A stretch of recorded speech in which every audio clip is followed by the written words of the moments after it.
Hello student, यह एक practice batch है जिसमें कि इलेक्ट्रिकल इंजीनियरिंग से रिलेटेड लगभग 100 क्वेश्चन आपके लिए पर डे आते रहेंगे इस सीरीज में। और इस सीरीज का उद्देश्य यही है कि आपका जो अपकमिंग एग्ज़ाम है, जैसे एसएससी जेई है, एसएससी जेई, और आपका अभी जस्ट आने वाला है UP PCL JE, UP PCL JE, ऐसे एग्ज़ाम जिसमें प्रैक्टिस बहुत मायने रखता है। इन सभी एग्ज़ामों के लिए ये सारे क्वेश्चन बहुत इम्पोर्टेंट हैं और ये 100 क्वेश्चंस आते रहेंगे, नंबर ऑफ़ 100 क्वेश्चंस। यदि ये मान के चलिए कि 2 महीने भी आते हैं, यानी कि 2 महीने का मतलब कि 60 डे, तो लगभग 6000 क्वेश्चन आप ऑब्जेक्टिव इलेक्ट्रिकल का कवर कर लेंगे, जिसमें आपका प्रैक्टिस के लिए एक बूस्टर का काम करेगा। तो आइए शुरुआत करते हैं इसको। पहला क्वेश्चन ये है कि what is the SI unit of electric current. इसमें आपको बता दें कि ये जो सीरीज है इसमें बेसिक से लेके, ठीक है, बेसिक से लेकर इसमें अच्छे अच्छे क्वेश्चंस भी रहेंगे विथ बेसिक, ठीक है, और टॉप क्वेश्चन भी रहेंगे, टॉप क्वेश्चंस भी रहेंगे। देखिए, the SI unit of electric current ampere. Next questions, what is the Ohm's law. Ohm's law क्या है, उसका आंसर ये है, Ohm's law states, Ohm's law ये कहता है दैट कि the current through a conductor, यानी एक कंडक्टर में करंट को यदि थ्रो किया जाता है या फ्लो कराया जाता है तो वो डायरेक्टली प्रोपोर्शनल होता है to voltage across it given a constant resistance. ये बोल रहा है कि यदि आप वोल्टेज उसके क्रॉस में, कंडक्टर के क्रॉस में वोल्टेज है और उस समय आपका यदि करंट आई है तो वो इनवर्स, दोनों प्रोपोर्शनल होगा। ये प्रोपोर्शनल की कंडीशन तभी होगी जब आपकी रेजिस्टेंस कांस्टेंट होगा, यानी कि V = RI वाला ये आपका फार्मूला है, ठीक है। तो ये ध्यान रखिएगा कि current through a conductor directly proportional to voltage across it, यानी कि उसके कंडक्टर के क्रॉस में जो वोल्टेज लगा हुआ है, ये ध्यान रखिए, यदि कंडक्टर है इसके क्रॉस में जो भी वोल्टेज है और इसमें यदि आप करंट आई फ्लो करा रहे हैं तो वो भी प्रोपोर्शनल क्या हो जाएगा, आई हो जाएगा, ठीक है। Next question, what is the formula of calculating electric power. Electric power का वो फार्मूला क्या है जिसमें कैलकुलेट किया जाता है पावर को, तो आप जानते हैं P = VI, और इसकी यूनिट क्या होती है, यूनिट इसकी वाट होती है, ठीक है, यूनिट इसकी वाट होती है। और इसमें और अलग से एक्स्ट्रा यदि आप देखना चाहेंगे तो ये ऐसे समझ सकते हैं, तो इसका एक अन्य फार्मूला भी देख सकते हैं, देखिए ध्यान समझिए। ये आपका P = 1 मिनट, देखिए P = VI, इसकी यूनिट क्या है, वाट। और अभी आपने जस्ट पढ़ा है P = IR, V = IR आपने पढ़ा है, तो यहाँ पे रख सकते हैं P = पे IR की जगह रखेंगे तो क्या हो जाएगा, I²R। एक तो ये फार्मूला हो गया। दूसरा ये भी हो सकता है कि यदि P = आप V का मान रख देंगे V के टर्म में तो क्या हो जाएगा, V²/R, और इन सब की यूनिट क्या है, वाट है। तो ये ध्यान रखेंगे तीनों फार्मूला।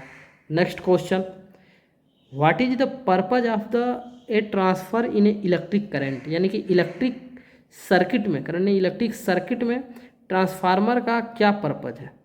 तो देखिए ध्यान समझिए, a transformer is use to step up और step down voltage level in an electrical circuit. तो सीधा सिंपल बताएंगे कि ट्रांसफार्मर का एक सर्किट में सीधा जो यूज होता है वो या तो वोल्टेज को स्टेप अप करने के लिए या वोल्टेज को स्टेप डाउन करने के लिए, बस। Next question, what is the symbol for register in a electrical circuit. तो R से डिनोट करते हैं, ठीक है। Next, what is the purpose of a capacitor. Capacitor का पर्पज क्या है, ठीक है। देखिए मोस्ट इंपॉर्टेंट क्वेश्चन है ये भी, देखिए इसका आंसर, एक capacitor store and release electrical energy, ठीक है। एक जो कैपेसिटर होता है, जैसे इसका सिंबल होता है कैपेसिटर, और इसकी जो यूनिट होती है वो क्या होती है, फैरेड होती है, यूनिट इसको फैरेड में, ज़्यादातर माइक्रो या मिली फैरेड में करके होता है, मतलब इसकी एक यूनिट फैरेड होती है। और ये क्या करता है कि इलेक्ट्रिकल एनर्जी को स्टोर करता है। इलेक्ट्रिकल एनर्जी स्टोर करेगा, इलेक्ट्रिकल एनर्जी स्टोर और रिलीज करेगा। यदि आपको ज़रूरत है तो उसी इलेक्ट्रिकल एनर्जी जो उसने स्टोर करके रखा है उसे रिलीज कर देगा।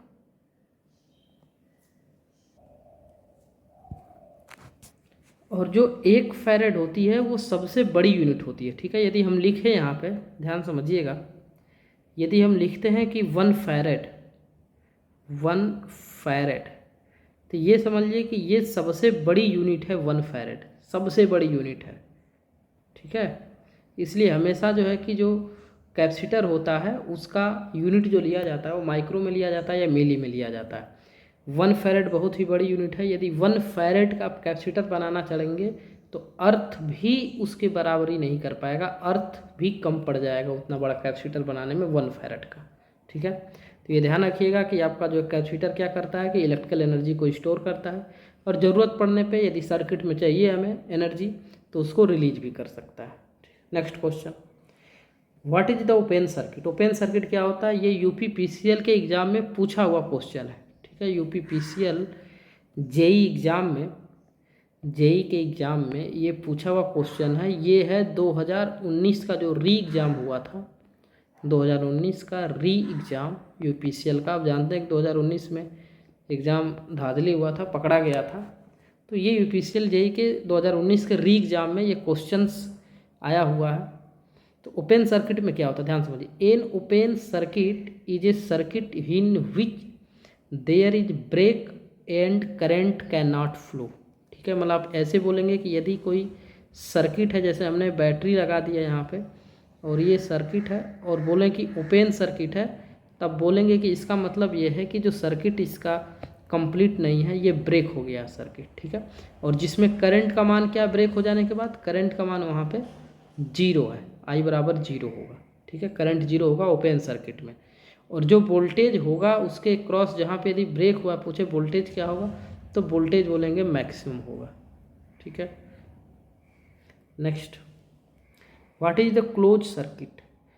तो इसका आंसर हो जाएगा a close circuit is complete circuit with no break, मतलब उसमें कोई भी टूटा फूटा नहीं होता है और उसमें करंट फ्लो होता है, यानी क्लोज सर्किट है, उसमें करंट का मान कुछ ना कुछ होगा। What is an insulator. Insulator क्या होता है, देखिए ध्यान से। An insulator is material, insulator एक मटेरियल है that does not allow the flow of electric current, यानी कि इलेक्ट्रिक करंट को फ्लो होने नहीं देता है। इलेक्ट्रिक करंट के मान को क्या कर देता है, 0, या दूसरे भाषा में बोले कि जो लीकेज करंट होता है, लीकेज करंट उसको कम करता है या 0 लमसम कर देता है। जैसे आपने यदि कंडक्टर देखा होगा तो देखते हैं कि ये आपका कंडक्टर है, कापर का है या एल्युमिनियम का है, तो ये कंडक्टर है और उसके चारों तरफ इंसुलेटिंग मटेरियल होता है। Next question, what is conductor. Conductor क्या है, तो a conductor is a material that allow the flow of electric current, यानी कि कंडक्टर एक प्रकार का मटेरियल है जो इलेक्ट्रिक करंट को फ्लो होने के लिए अलाउ करता है, यानी उसमें इलेक्ट्रिक करंट फ्लो हो जाता है। Next question, what is the purpose of diode. Diode का पर्पज क्या होता है, ठीक है। देखिए ए डायोड, ये भी इम्पोर्टेंट है questions. A diode allow current to flow in one direction, ठीक है, एक डायरेक्शन में करंट को फ्लो करने के लिए अलाउ करता है। And block it in other direction, यानी कि दूसरे डायरेक्शन में ब्लॉक कर देता है, सिर्फ करंट को एक ही डायरेक्शन में फ्लो होने देता है। जैसे यदि डायोड का आप देखेंगे सिंबल जो होता है, डायोड का ये सिंबल हो गया ऐसे, ये सिरा बोला जाता है कि ये पॉजिटिव है, ये सिरा क्या है, निगेटिव है। और यदि आप इसको एसी सर्किट में लगा देते हैं तो एसी सर्किट में जैसे ही लगाएंगे तो ऐसे इसका जो आउटपुट निकल के आता है वो एक साइकिल जाएगा पॉजिटिव, दूसरा नहीं जाएगा, फिर ये जाएगा पॉजिटिव, फिर नहीं जाएगा, फिर ये जाएगा, यानी कि सिर्फ वन डायरेक्शन में करंट जाता है, दूसरे डायरेक्शन के करंट को क्या करता है, ये ब्लॉक कर देता है। और यदि इसमें फ़िल्टर उल्टर लगा दिया जाए तो अच्छे से आपको जो है कि डीसी यानी कि वन डायरेक्शन करंट आपका मिलने लगता है। Next question, what is AC voltage? AC voltage क्या है? आंसर उसका देखिए, AC voltage is alternating current, इसका फुल फॉर्म है आपका एसी का alternating current, which change direction periodically, जिसकी दिशा यानी कि जिसके मैग्नीट्यूड की दिशा, यहाँ चेंज मैग्नीट्यूड लिख सकते हैं यहाँ कि विच मैग्नीट्यूड चेंज डायरेक्शन पीरियोडिकली, ऐसे चेंज होता रहता है उसका डायरेक्शन, ऐसे ऐसे, ठीक है, पीरियोडिकली चेंज होगा। और यदि दूसरे में देखा जाए तो ये भी आपका एसी ही है, इसका भी देखिए डायरेक्शन चेंज हो रहा है पीरियोडिकली, तो कोई भी होगा एसी का जिसका पीरियोडिकली डायरेक्शन चेंज होगा वो एसी वोल्टेज कहा जाएगा, वो साइनोस्यूडल हो या कोई हो। अब ये हम प्रिपेयर करते हैं साइनोस्यूडल का, क्योंकि साइनोस्यूडल सबसे बेस्ट होता है जिसमें डिस्टॉर्शन कम होते हैं। Next, what is DC voltage? DC voltage is direct current voltage which flow is one direction only, केवल वन डायरेक्शन में फ्लो होता है, जैसे आपका ये ग्राफ है। Next question, what is A short circuit? ये भी इंपॉर्टेंट है, यूपीएससी में पीछा पूछा जा चुका है। What is short circuit? A short circuit occur होता है जब 2 point in a circuit with different voltage are connected, यानी कि दो सर्किट के 2 पॉइंट जिनके डिफरेंट वोल्टेज है, डिफरेंट वोल्टेज है, समान वोल्टेज होगा तो कोई दिक्कत नहीं, डिफरेंट वोल्टेज है और वो एक दूसरे से कनेक्ट हो जाते हैं, कॉजिंग एक्सक्यू करंट फ्लो, यानी कि बहुत अधिक मात्रा में, उसका परिणाम क्या होता है कि बहुत अधिक मात्रा में करंट का क्या होने लगता है, फ्लो होने लगता है, तो वो आपका शॉर्ट सर्किट होता है। जैसे यदि आप एग्जाम्पल से समझें तो ये आपका फेज हो गया, ये मान लीजिए कि हमने एक बैटरी लगा रखा है, ये न्यूट्रल हो गया और यहाँ पे हमने लंप लगा रखा है, और अचानक ये दोनों तार शॉर्ट हो गया, इसका वोल्टेज लेवल अलग है, इसका वोल्टेज लेवल अलग है, दोनों शॉर्ट हो जाएगा। अब ये करंट यहाँ से जाएगा, जो मैक्सिमम करंट जो क्या होगा, फ्लो होगा। Next question, what is the purpose of fuse in a electric circuit, यानी कि इलेक्ट्रिक सर्किट में फ्यूज का क्या कार्य है, पर्पज क्या है फ्यूज का? तो फ्यूज का पर्पज क्या है, ध्यान दीजिएगा। ए फ्यूज प्रोटेक्ट, यानी कि फ्यूज क्या करता है, प्रोटेक्ट करता है, a fuse protect the circuit, मतलब एक जो फ्यूज होता है वो प्रोटेक्ट करता है, रक्षा करता है सर्किट का, by melting and breaking the connection of if current exceed a certain limit. इसका कहने का मतलब यह है कि जिस समय एक जो करंट उस सर्किट में एक लिमिट होती है कि नहीं 10 एम्पियर करंट फ्लो होगा उस सर्किट में, अचानक उस सर्किट में करंट का मान बढ़ जाता है, यदि करंट मान चलिए कि 20 एम्पियर यदि फ्लो होने लगता है, तो वो सर्किट क्या हो सकती है, जल सकती है। उस सर्किट में आपने यदि जो भी इक्विपमेंट लगा रखा है वो सर्किट का इक्विपमेंट जल जाएगा, तो उसके जलने से पहले ही एक फ्यूज को लगाया जाता है जो प्रोटेक्ट करता है सर्किट को, या तो वो टूट जाएगा या पिघल जाएगा, टूट कर या पिघल के सर्किट को ओपन कर देता है, जिससे करंट का मान क्या हो जाता है, 0 हो जाता है और आपके इक्विपमेंट सेफ हो जाते हैं, बच जाते हैं। बाकी अदर आपका फ्यूज को बदल दिया जाता है, फ्यूज दूसरे इक्विपमेंट की तुलना में सस्ते हैं, उसको बदलना आसान होता है, तो ज़्यादातर फ्यूज को प्रिपेयर किया जाता है। Next question, what is the circuit breaker? तो सर्किट ब्रेकर ही उसी का एडवांस रूप है फ्यूज का। देखिए, a circuit breaker is an automatic switch that open when the current exceed a set value protecting the circuit, यानी कि एक सर्किट ब्रेकर भी काम वही करता है, प्रोटेक्ट करता है आपका सर्किट को, सर्किट ब्रेकर। और कैसे प्रोटेक्ट करता है, यदि करंट का मान ज़्यादा आता है तो वो ऑटोमेटिक स्विच है, वो क्या करेगा, सर्किट को ओपन कर देगा, और करंट का मान जैसे ही लिमिट में आएगा, जितना उस सर्किट में करंट फ्लो होना चाहिए था, फिर से उसको जो है कि ज्वाइंट कर देगा। वो मैग्नेटिक सर्किट पे डिपेंड होता है, मैग्नेटिक सर्किट होता है। यदि ऐसे मान के चलिए कि ये आपका ऐसे यहाँ पे मैग्नेटिक सर्किट होता है, इसमें करंट का मान यदि ज़्यादा जाएगा तो मैग्नेटाइज होकर ये ओपन कर देता है सर्किट को, और जैसे ही आपका करंट लिमिट होता है तो फिर वो मैग्नेटाइज छोड़ देता है और आपकी सर्किट फिर से कंटिन्यू चलने लगती है। Next question, what is the unit of electrical energy? Electrical energy की यूनिट क्या होती है? तो the unit of electrical energy watt घंटा, WH जिसको बोलते हैं, या किलो में लिखेंगे तो kWh लिखते हैं, ठीक है। और एक kWh बराबर क्या होता है, एक यूनिट होती है, ठीक है, एक 1 kWh बराबर 1 यूनिट होती है। Next question, what is the purpose of A inductor. ये भी इम्पोर्टेंट है, इंडक्टर का क्या पर्पज होता है। ठीक है, देखिए, an inductor store electrical energy in a magnetic field and resist change in current flow. ठीक है, इसका वर्क ये होता है कि ये मैग्नेटिक फील्ड में, एक मैग्नेटिक फील्ड में इलेक्ट्रिकल एनर्जी को स्टोर करता है। इंडक्टर का ये होता है सिंबल, मैग्नेटिक एनर्जी को स्टोर करता है। और जो मैग्नेटिक एनर्जी स्टोर होता है, एक तो ये काम है, दूसरा काम ये है कि ये रजिस्ट करता है, विरोध करता है यदि करंट के फ्लो में कोई चेंजेज आता है। यदि करंट का मान लगातार चेंज हो रहा है और वहाँ पे इंडक्टर है, तो इसका विरोध करेगा और उसको लिमिट करने की कोशिश करेगा। ठीक है, तो ये एक इम्पॉर्टेंट, ये भी एक पैरामीटर है। और जो इंडक्टर का मात्रक यूनिट होती है वो होती है हेनरी। ठीक है, next question, defined resistance. Resistance को डिफाइंड कीजिए। Resistance is the opposition to the flow of electric current in a conductor, यानी कंडक्टर में जो इलेक्ट्रिक करंट फ्लो होता है उसका क्या करता है, वो विरोध करता है। और रेजिस्टेंस का जो यूनिट होती है वो क्या होती है, ओम होती है। ठीक है, next question, what is the Kirchhoff's voltage law. KVL जिसको बोलते हैं शॉर्ट फॉर्म में, केवीएल, किरचॉफ वोल्टेज लॉ।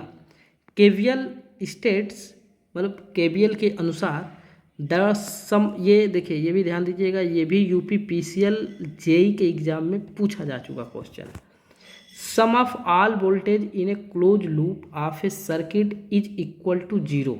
मतलब केवीएल के अनुसार यदि कोई क्लोज सर्किट है उसमें जितने भी वोल्टेज हैं, जितने वोल्टेज है, वोल्टेज ड्रॉप हो या वोल्टेज राइज हो, कोई भी वोल्टेज हो, सभी वोल्टेज का किसी भी क्लोज सर्किट में यदि सम करेंगे तो उसका इक्वल आएगा क्या, जीरो। यानी कि ऑल वोल्टेज का सम यदि करेंगे भी तो वो बराबर क्या आएगा, जीरो सर्किट में। ये हमेशा ध्यान रखेंगे। Next question, what is the Kirchhoff current law. KCL क्या होता है, केसीएल शॉर्ट फॉर्म में लिखते हैं, KCL Kirchhoff current law. KCL state that the sum of current, यानी करंट का योगफल किसी भी नोड में, यानी कि सर्किट के किसी भी नोड पर is equal to sum of current leaving the node. यानी किसी भी नोड पे या किसी भी जंक्शन पे यदि करंट जितना आता है उतना करंट निकलता है वो बराबर होगा। जैसे मान चलिए कि हमने यहाँ पे दिखाया, ये मान के चलिए कि आपका I1 करंट है, ये करंट क्या है I2 है, ये करंट क्या है I3 है। तो नोड की तरफ करंट कितना आ रहा है, 2, तो I1 प्लस के I2, निकल कितना आ रहा है I3, तो ये हो जाएगा I3। Next question 22, what is the purpose of N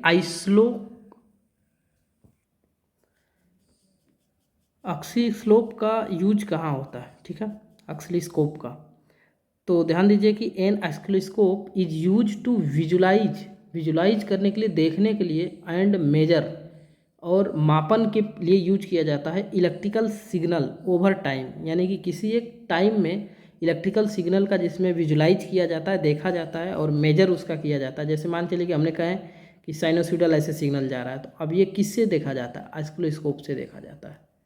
next question, what is a three phase system. Three phase system क्या है। A three phase system consist of 3 alternating current that an 120 degree out of phase with each other. ठीक है, मतलब कि 3 phase system consist करता है जिसमें 3 alternating current होते हैं। जैसे मान के चलिए कि हम कहें कि एक I1 है, एक I2 है और एक I3 है, और ये एक दूसरे से जुड़े होते हैं फेज के द्वारा, और उनके बीच का जो फेज एंगल होता है वो कितने कितने का होता है, 120 डिग्री का होता है।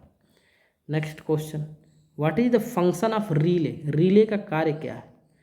तो a relay is an electrically operated switch है, इलेक्ट्रिकली ऑपरेटेड स्विच है relay, use to control a high power circuit with low power signal, with a low power signal. मतलब ये कह रहा है कि ए रिले एक प्रकार का इलेक्ट्रिकली ऑपरेटेड स्विच है जिसका यूज किया जाता है कंट्रोल करने के लिए, एक हाई पावर सर्किट को कंट्रोल करने के लिए किया जाता है। लेकिन किसके साथ किया जाता है, थोड़े से पावर सिग्नल के लिए, थोड़े से पावर सिग्नल से ही रिले यदि आपने लगा रखा है, रिले यहाँ पे लगा रखा है और यहाँ पे बहुत ही हाई पावर की सर्किट है और यहाँ पे लो पावर से ही आप इसको कंट्रोल कर ले रहे हैं, तो विद द हेल्प ऑफ किसके, रिले के। Next question, what is the unit of electric charge, electric charge की यूनिट क्या होती है, तो the unit of electric charge is coulomb. Next question, what is the difference between a series circuit and parallel circuit, series और parallel circuit में different क्या होता है ये आपको बताना है। तो in a series circuit component are connected sequentially connected होते हैं, वाइल जबकि parallel circuit component are connected across the same two points. जैसे यदि सीरीज का हो तो आपका ये सीरीज हो गया, सिक्वेंसली कनेक्टेड है, और यदि पैरेलल की बात करें तो ये पैरेलल हो गया, ऐसे ऐसे करके। ठीक है, next question, what is the purpose of A ground in a electrical system, electrical system में ग्राउंड का क्या पर्पज होता है, यदि ग्राउंड किया गया है तो उसका क्या पर्पज है। तो देखिए, ground provide a reference point for voltage measurement and help protected against electrical fault. मतलब कि दो काम है, एक तो आपका जो है कि इलेक्ट्रिकल वोल्टेज को मेजरमेंट करने के लिए रिफरेंस पॉइंट माना जाता है, और एक आपका होता है कि हेल्प करता है इलेक्ट्रिकल फॉल्ट से। ठीक है, इलेक्ट्रिकल फॉल्ट के अगेन हेल्प करता है। जैसे मान चलिए कि ये कोई मोटर है चल रहा है, हमने इसको अर्थ कर दिया, यहाँ पे ग्राउंड कर दिया, ग्राउंड करने पे यदि कोई फॉल्ट करंट होगा और कोई यदि इसको टच करेगा तो वो करंट आपको ना मार के वो करंट कहाँ चला गया होगा, नीचे अर्थ में चला गया, क्योंकि अर्थ का जो वोल्टेज होता है वो कितना लिया जाता है, 0 माना जाता है। What is the function of a transistor, what is the function of a transistor का क्या कार्य है, देखिए ध्यान से। A transistor is use to amplify करने के लिए आर स्विच, ये ध्यान रखना है। ठीक है, ये दोनों पॉइंट, एम्पलीफाई आर स्विच, ये और ये, amplify or switch electronic signal and electric power, यानी कि इलेक्ट्रिक पावर को, इलेक्ट्रिकल सिग्नल और इलेक्ट्रिकल पावर को एम्पलीफाई करने के लिए, आर स्विच करने के लिए। Next question, what is the purpose of a potentiometer, potentiometer का पर्पज क्या होता है। Potentiometer, a potentiometer is use to vary the voltage in a circuit and is often used for volume control. मतलब potentiometer का use किया जाता है किसी भी सर्किट में वोल्टेज को वैरी करने के लिए। जैसे हमें कुछ क्षण के लिए 230 वोल्टेज से हमें चाहिए 200 वोल्टेज, इसके बाद 190 वोल्ट चाहिए, फिर 230 चाहिए, तो यदि वोल्टेज को वैरी करना है तो वहाँ पोटेंशियोमीटर का यूज किया जाता है और वोल्टेज को वैरी किया जाता है। Next question, what is the unit of electric potential difference, electric potential difference की यूनिट क्या होती है। तो ध्यान रखेंगे कि इलेक्ट्रिक पोटेंशियल डिफरेंस की यूनिट वही यूनिट होती है जो इलेक्ट्रिक वोल्टेज की होती है, सेम होती है, वोल्ट। ठीक है, पोटेंशियल डिफरेंस की यूनिट हो तो यही लिखेंगे आप, इसके बाद इक्वी पोटेंशियल की यूनिट हो तो यही लिखेंगे आप, वोल्टेज की यूनिट हो तो यही लिखेंगे आप। What is the electric motor, electric motor क्या होता है। An electric motor convert electrical energy into के मैकेनिकल एनर्जी, इलेक्ट्रिकल मोटर के बारे में पढ़ेंगे हम अच्छे से। जनरेटर देखिए, what is an electric generator, generator क्या होता है। तो an electric generator convert mechanical energy, उसी का जस्ट उल्टा होता है, जो मैकेनिकल एनर्जी हम देते हैं उसको कन्वर्ट कर देता है किस में, इलेक्ट्रिकल एनर्जी में। Next, what is the purpose of a step up transformer, step up transformer का पर्पज क्या होता है। तो a step up transformer increase करता है द वोल्टेज लेवल को, जबकि डिक्रीज करता है करंट के मान को। आप जानते हैं कि ऐसे करेंगे, पावर से देखा जाता है, power P equal to VI, power constant होता है एक सर्किट और दूसरे सर्किट में, ट्रांसफार्मर यहाँ पे यूज़ किया जाता है, तो V प्रोपोर्शनल के 1/, क्या हो जाएगा, I। यहाँ पे ओम का नियम नहीं लगाएंगे कि V प्रोपोर्शनल के I, नहीं, ये कब, जब R कांस्टेंट होता है, और ये पावर जब कांस्टेंट होता है तब VI लिया जाता है, इन्वर्सली प्रोपोर्शनल हो जाता है। वोल्टेज ट्रांसफार्मर का जितना बढ़ेगा उतना करंट क्या होता जाएगा, घटता जाएगा। तो स्टेप अप क्या करता है, वोल्टेज बढ़ाता है तो करंट का मान क्या होगा, घट जाएगा। Next question, what is the purpose of a step down transformer, उसी का जस्ट उल्टा हो जाएगा। स्टेप डाउन का ट्रांसफार्मर डिक्रीज करेगा किसको, वोल्टेज को, वोल्टेज को कम करेगा, वोल्टेज के लेवल को, और करंट के लेवल को क्या करेगा, बढ़ा देगा। Next question, what is the function of an ammeter, ammeter का फंक्शन क्या होता है, ए मीटर का। तो एन ए मीटर मेजर, मापता है the electric current, electric current को मापता है किसी भी सर्किट के अंदर। Next 36, what is the function of A volt meter, volt meter क्या करता है, किसी भी सर्किट में, वोल्ट मीटर किसी भी सर्किट में पोटेंशियल डिफरेंस को मेजर करता है या वोल्टेज को मेजर करता है। Next question, what is the difference between alternating current and direct current? अभी जस्ट इसका पीछे आंसर बताया गया है। एसी पीरियोडिकली चेंज होता है इसका डायरेक्शन, जबकि DC flow is one constant direction, सिर्फ वन डायरेक्शन में फ्लो होता है। और आपका जो एसी है उसका पीरियोडिकली चेंज होता रहता है direction. Next, what is the formula of calculating electrical resistance? Electrical resistance calculate करने का फार्मूला क्या है? तो अभी पीछे जस्ट पढ़ा गया है, V इक्वल टू क्या होता है? आर आई। तो आर कैलकुलेट करना है तो क्या हो जाएगा? V बटे के आई। Next, what is the purpose of a surge protector? ये इंपॉर्टेंट है, सर्ज प्रोटेक्टर क्या होता है? A surge protector protect electrical device from voltage spikes or surge. मतलब अचानक ही वोल्टेज यदि आपका स्पार्क कर रहा है, बढ़ गया अचानक वोल्टेज या सर्ज हो गया है। सर्ज का मतलब कि अचानक वोल्टेज, आपका जो आउटपुट दो होते हैं इसमें, जैसे एक इनपुट है आपका, इनपुट से अचानक वोल्टेज बढ़ के ज़्यादा हो गया आउटपुट का वोल्टेज, तो उसको बोलते हैं कि सर्ज की कंडीशन हो गई। अब इस कंडीशन में जो प्रोटेक्टर यूज किया जाता है उसको बोलते हैं सर्ज प्रोटेक्टर यूज किया जा रहा है। Next question, what is the unit of electrical conductance? Electrical conductance क्या होता है? तो इलेक्ट्रिकल कंडक्टेंस जस्ट रेजिस्टेंस का उल्टा होता है, तो इसका यूनिट होता है, the unit of electrical conductance is सीमेन।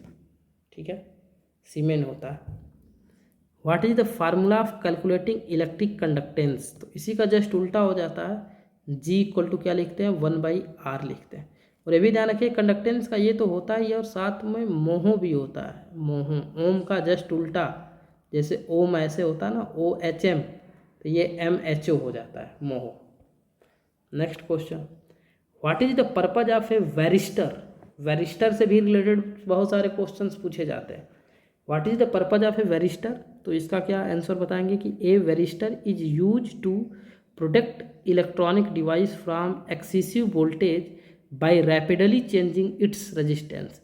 यदि किसी भी उसका मतलब किसी भी सर्किट में या किसी भी डिवाइस में यदि अचानक वोल्टेज का मान चेंज होता है, रैपिडली चेंज होता है रेजिस्टेंस उसके खुद के रेजिस्टेंस से, तो ये क्या करता है? वेरिस्टर वोल्टेज प्रोटेक्टेड डिवाइस है, वोल्टेज अचानक बढ़ने से ये अपने रेजिस्टेंस को रैपिडली चेंज करके और उस डिवाइस को प्रोटेक्ट करता है, बचाता है। बहुत इंपॉर्टेंट क्वेश्चन है वेरिस्टर से। Next, what is the definition of electrical power factor? Electrical power factor का डिफिनीशन क्या होता है? तो इलेक्ट्रिकल पावर फैक्टर, जिसको अब जानते होंगे कास फाई बोला जाता है, electrical power factor is the ratio of real power to apparent power, यानी कि volt ampere in AC circuit. यानी कि कास फाई देखो ऐसे निकाला जाता है, P इक्वल टू क्या होता है? VI cos phi. ये क्या है? रियल पावर है, और ये क्या है? अपरेंट पावर है। तो कास फाई आप निकालोगे तो वही तो आएगा कि रियल पावर बटे के VI अपरेंट पावर से भाग दोगे तो कास फाई निकल के आ जाएगा। तो ये ध्यान रखेंगे। Next question, what is the unit of electric power? तो इलेक्ट्रिक पावर की यूनिट वाट होती है। इलेक्ट्रिकल एनर्जी की जो यूनिट होती है ये वो वाट घंटा होती है। What is the purpose of rectifier? Rectifier का क्या पर्पज होता है? तो a rectifier convert AC voltage into DC voltage. Next question, what is the principle? और ये ध्यान रखिएगा, a rectifier convert AC to DC voltage with the help of किसके? डायोड से। डायोड के हेल्प से ये किया जाता है। What is the principle of electromagnetic induction? Electromagnetic induction का प्रिंसिपल क्या है? तो electromagnetic induction is the generation of an electromotive force EMF in a conductor due to changing magnetic field. ठीक है, यानी कि इलेक्ट्रोमोटिव जो फोर्स होता है EMF कैसे? E प्रोपोर्शनल के d∅ यही तो होता है, यानी कि फ्लक्स में चेंज आता है तो EMF जनरेट हो जाता है। What is the unit of frequency? Frequency की यूनिट हर्ट्ज होती है। ठीक है, या प्रति सेकंड भी इसको बोलते हैं, ये ध्यान रखिएगा। 1/T होता है, ये हर्ट्ज तो है ही है, इसको दूसरे भाषा में क्या बोलते हैं? प्रति second. Next question, what is the resonance in a electrical circuit? Electrical circuit में रेजोनेंस क्या होता है? तो resonance occur when the frequency of an external force match the natural frequency of circuit leading to increase amplitude. Resonance उस समय होता है जिस समय किसी भी एक्सटर्नल फोर्स लगा के हम उसकी रेजोनेंस जो होती है, रेजोनेंस के अंदर जो फ्रीक्वेंसी होती है उसकी एक्चुअल नेचुरल फ्रीक्वेंसी, आप जानते हैं कोई भी सिग्नल हो, कोई पदार्थ हो, कोई मटेरियल हो, कोई सर्किट हो, उसकी खुद की एक फ्रीक्वेंसी होगी, नेचुरल जो फ्रीक्वेंसी होगी वो होगी। और हम जो एक्सटर्नल यदि सोर्स लगा रहे हैं, फोर्स लगा रहे हैं, उसकी फ्रीक्वेंसी और हमारी जो फ्रीक्वेंसी हमने लगा रखा है दोनों यदि मैच कर गई तो उसकी एम्पलीट्यूड बढ़ जाती है। इस घटना को रेजोनेंस बोलते हैं। उसमें दो कंडीशन होती है, एक एक्सएल बराबर एक्सी हो जाता है, ठीक है, ये भी आप कह सकते हैं। Next, what is the definition of apparent power? Apparent power का डिफिनीशन क्या है? तो apparent power is the product of voltage and current in AC circuit measure volt ampere. What is the superconductor? Superconductor, superconductor क्या आता है? तो a superconductor is a material that exhibit zero electrical resistance at a very low temperature. यानी कि बहुत low temperature पे ये super conductor जो बनाए जाते हैं वो -273 डिग्री सेल्सियस टेम्परेचर हो जाता है, ठीक है, जिसका रेजिस्टेंस आर बराबर 0 होगा। कंडक्टेंस को समझा जाएगा लगभग इनफाइनाइट समझा जाएगा।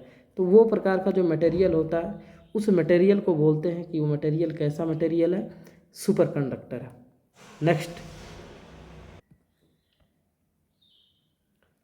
What is a Wheatstone bridge used for? तो a Wheatstone bridge use to measure unknown electrical resistance by a compare it to known resistance.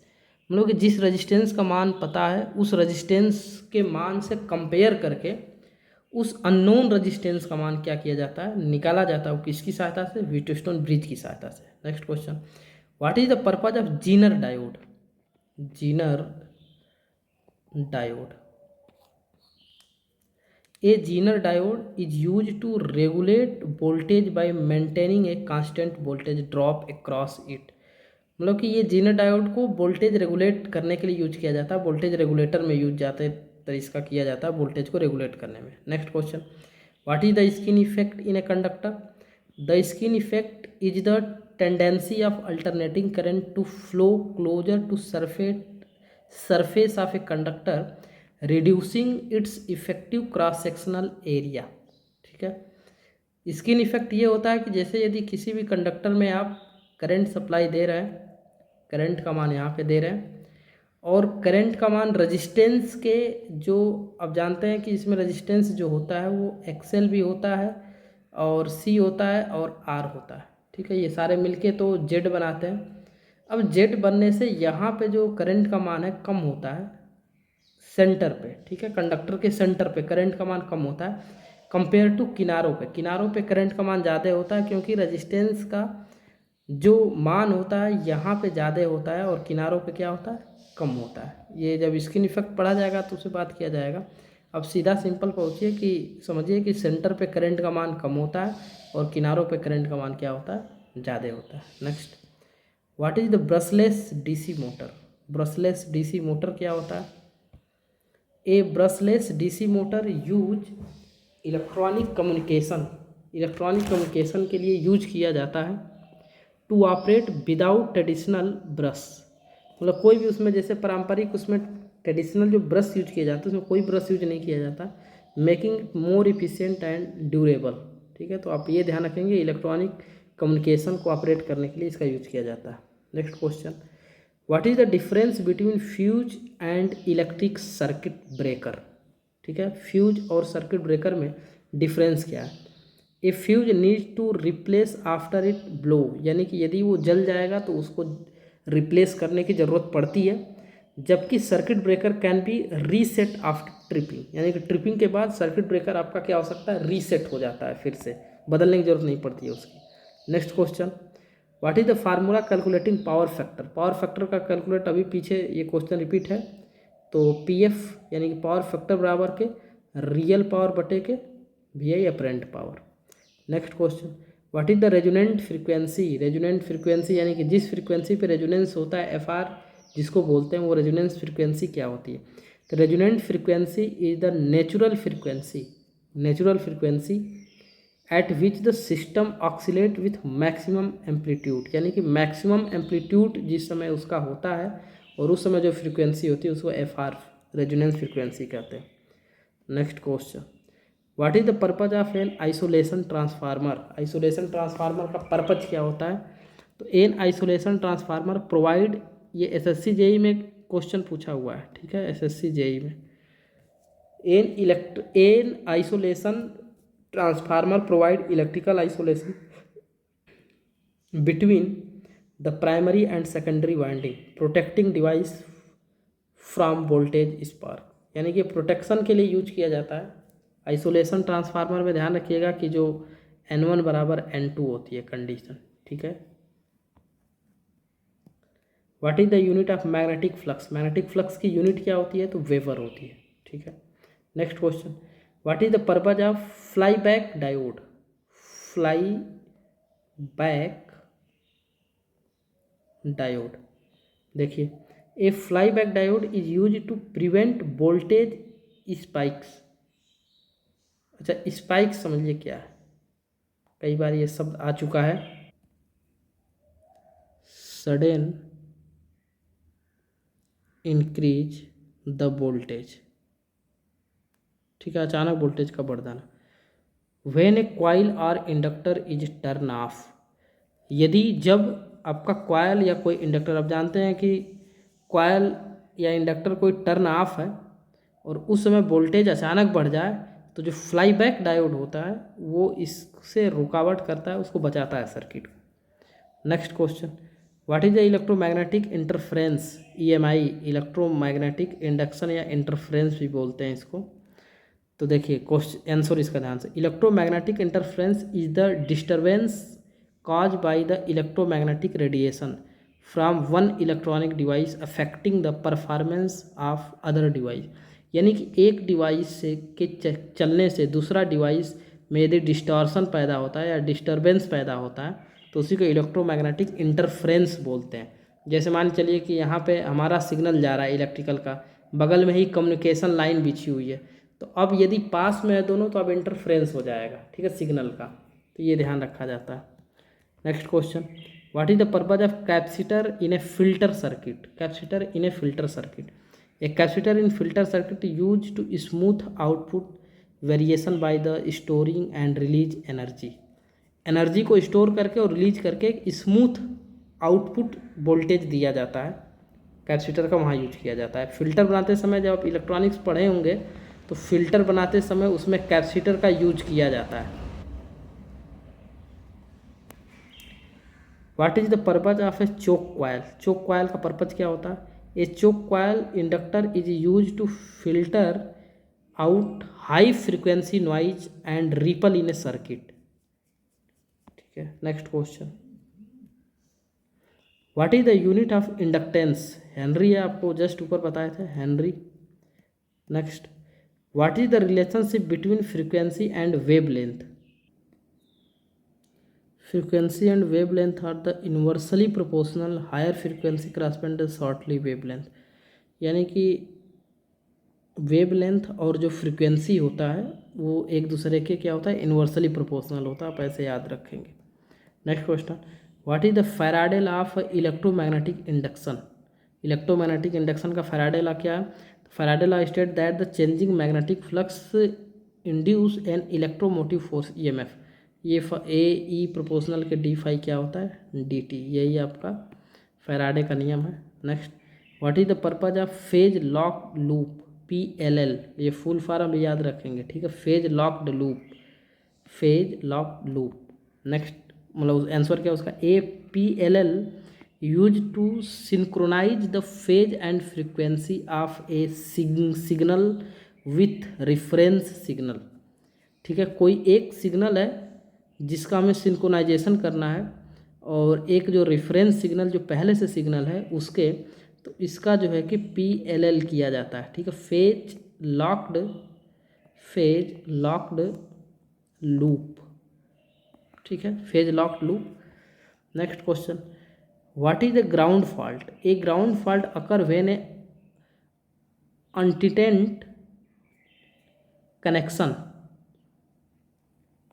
ये गलत शब्द यहाँ पे यूज है, ठीक है, आप ऐसे सिंपल बोले ग्राउंड फॉल्ट अकर व्हेन, जब एक connection A connection is made between A electric circuit and A ground, यानी कि कनेक्शन हो जाता है अननीडेड, इसको बोल सकते हैं कि जिसकी हमें ज़रूरत नहीं होती है। ठीक है, यहाँ पे अननीडेड, जिसकी हमें ज़रूरत नहीं है, और उसका ग्राउंड से यदि कनेक्शन हो जाता है तो इस प्रकार के कनेक्शन ग्राउंड फॉल्ट बोलते हैं। Next question, what is the transient voltage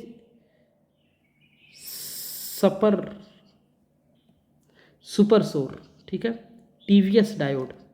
अब ये भी ध्यान रखिए, टीवीएस डायोड क्या होता है? तो a TVS diode use to protect electronic component from transient voltage. अचानक वोल्टेज के बढ़ने से जो होता है वो टीवीएस वोल्टेज उसका क्या करता है, प्रोटेक्ट करता है। टीवीएस वोल्टेज का फुल फॉर्म क्या होता है? Transient voltage super. ठीक है, SUPPR, सुपर सोर, ये ध्यान रखेंगे।